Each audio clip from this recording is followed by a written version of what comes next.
Hey everybody, I hope you all are doing well and staying healthy.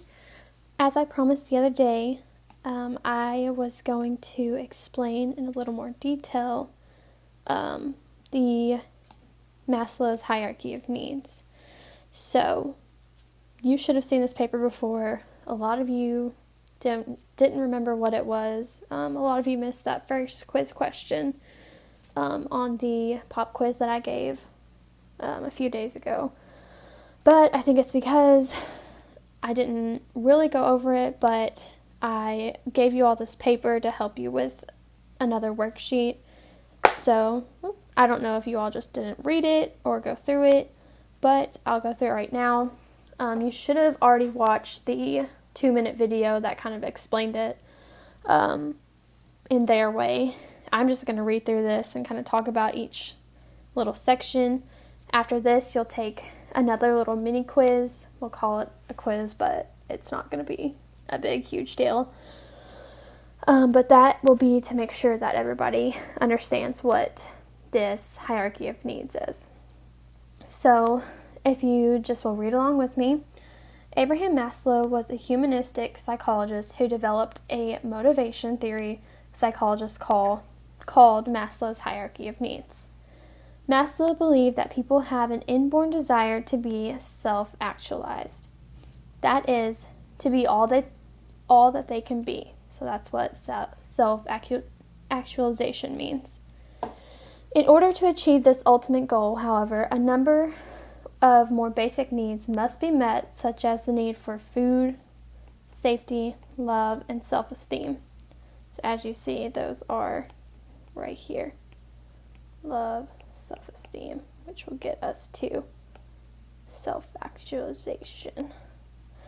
There are 5 different levels, what I just showed you, 1, 2, 3, 4, and then we end with 5 at the top. They are 5 different levels of Maslow's hierarchy of needs, and they're often shown as a hierarchical levels with pyramids. So as you can see here, we've got our pyramid. Needs lower down the hierarchy must be met before a person can satisfy needs higher up. So, what this means is, let me do some erasing. Okay, let's go pink. Alright, so the first need down here is physiological. And so what this has to do with is your hunger, your thirst, and your sex drive. So, before you can do any of this other stuff up here, you must first do this. So, what that means is, if you're hungry, if you're thirsty, you can't do anything unless you are fed and well. I don't know if you've ever tried to work or do anything when you're super duper hungry, but it just doesn't work out. So you have to satisfy these physiological things first before you can even move up this pyramid. So the next one is safety. This is your feeling of security, safe, out of danger. I believe, I'm not sure where housing would go in here. I'm just going to put it in between here because housing is kind of physiological, but it's also safety. But a safety one could be maybe locking your door. So locking your door at night before you go to bed or something. So, this seems kind of, simple or even kind of weird, but yes, if you were super hungry and starving, then, you might not even think about locking this door. That's not what is going to be on your mind, especially with the drive of hunger. So, once you have fulfilled this hunger, you can then make sure that your safety is good. This then goes up to the third one, love and belonging. So that's being accepted, relationships such as family, friendship, and intimacy. So, if you're not fed, if you're not safe, if you don't have a house, then none of this other stuff is going to be possible. So you're not going to want to be in a relationship.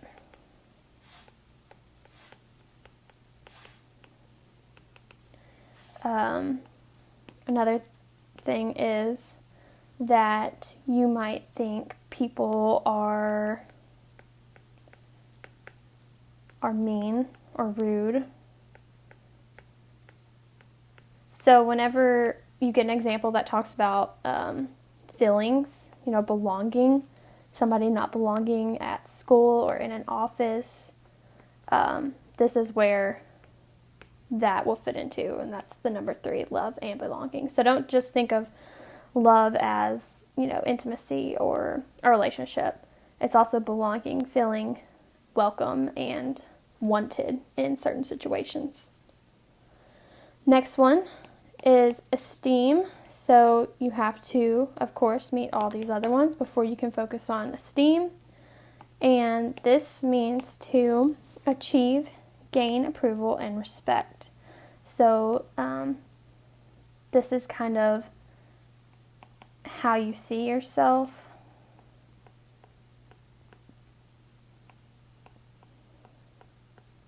Your self-esteem, approval, how people think of you. Do they respect you? Do they not respect you? Stuff like that. And lastly, once you achieve all those, which I feel like is where a lot of us are, you don't have to be in an intimate relationship. You can have a relationship with family or friends. I think all of us have a house. We feel safe. A lot of us hopefully are not hungry. If you are, talk to me. I can get you food whenever. So hopefully all of these needs are being taken care of right now. So we all should be up here at number 5, hopefully. And that is self-actualization. And that's fulfilling one's own unique potential.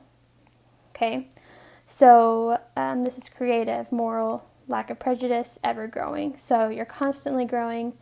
And this could be stuff such as, if you're at school, running for class officer.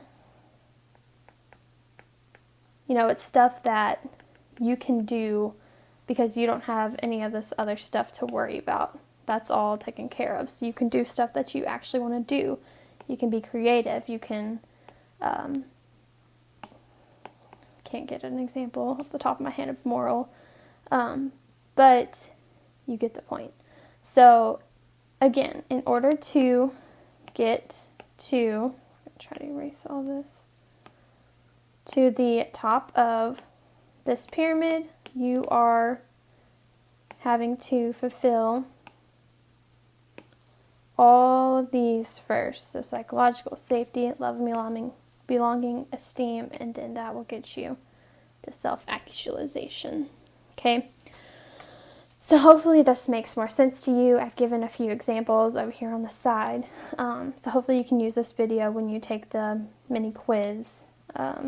Like I said, it's not anything big. I just want to make sure that we all understand what's going on now, because I don't want anybody to be confused. So, thank you for watching. If you need to go back to this video, obviously go back to it. It's here to help you. And if you have any other questions, just feel free to email me or post on Google Classroom, and I will try to respond as soon as I can. See you guys.